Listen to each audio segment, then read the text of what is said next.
दोस्तों बहुत समय पहले की बात है। एक राज्य में राजा राज करता था।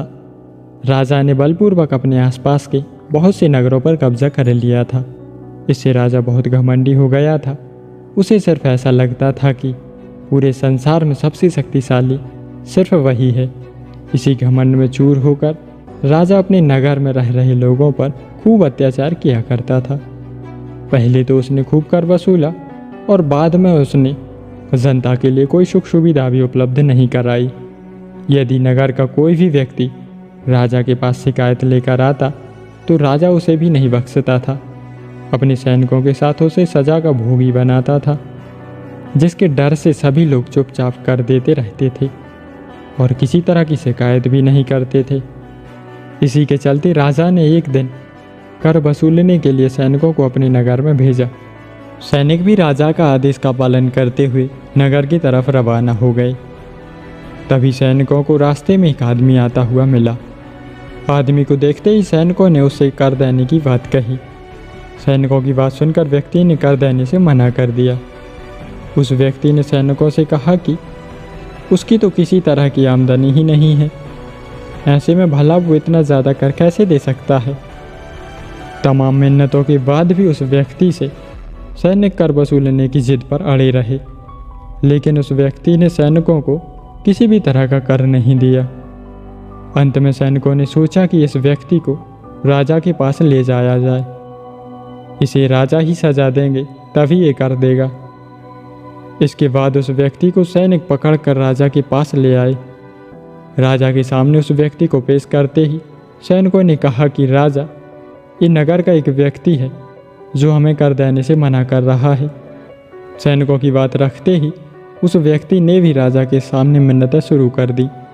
व्यक्ति बार बार राजा से यही कहे जा रहा था कि वो कर देने में समर्थ नहीं है, उसके पास किसी तरह की कोई आमदनी का जरिया नहीं है।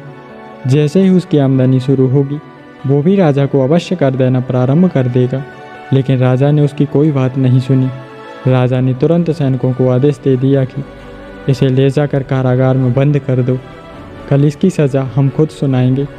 इसी बीच राजा के महल में एक साधु पधारे। साधु महाराज बड़े ही सज्जन व्यक्ति थे। उन्होंने देखा कि किस तरह से इस व्यक्ति पर राजा के द्वारा अत्याचार किया जा रहा है, जबकि वो कर देने में समर्थ भी नहीं है। साधु महाराज से ये सब देखा नहीं गया और राजा से पूछ बैठे कि राजन, आप क्यों इस व्यक्ति पर इतना अत्याचार कर रहे हो। यह बात सुनकर राजा गुस्से से लाल हो गए और कहा कि अगर तुम ज़्यादा सवाल जवाब करोगे तो तुम्हें भी सज़ा सुना दूंगा, फिर तुम भी उसी व्यक्ति के साथ कारागार में बंद कर दिए जाओगे। राजा ने अपना घमंड दिखाते हुए कहा कि इस नगर का राजा हूँ मैंने बलपूर्वक कई नगर जीत लिए हैं, इसलिए मैं इतना शक्तिशाली हूँ कि जो चाहे वो करूँ। राजा की बात सुनने के बाद साधु महाराज ने कहा कि यदि आप इतने शक्तिशाली हो तो मेरे एक सवाल का जवाब दो, इससे तुम्हें स्वयं पता लग जाएगा कि तुम कितने शक्तिशाली हो। राजा ने कहा, पूछो क्या सवाल है तुम्हारा।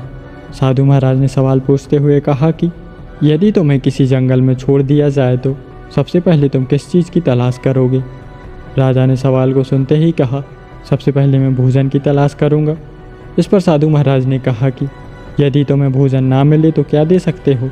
राजा ने कहा कि मैं अपने नगर का आधा राजपाट दे सकता हूँ।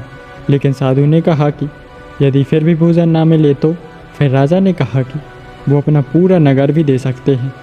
इस पर साधु महाराज ने कहा, जिस नगर पर तुम अभी इतना घमंड कर रहे थे उसे महज भोजन के बदले दे दोगे।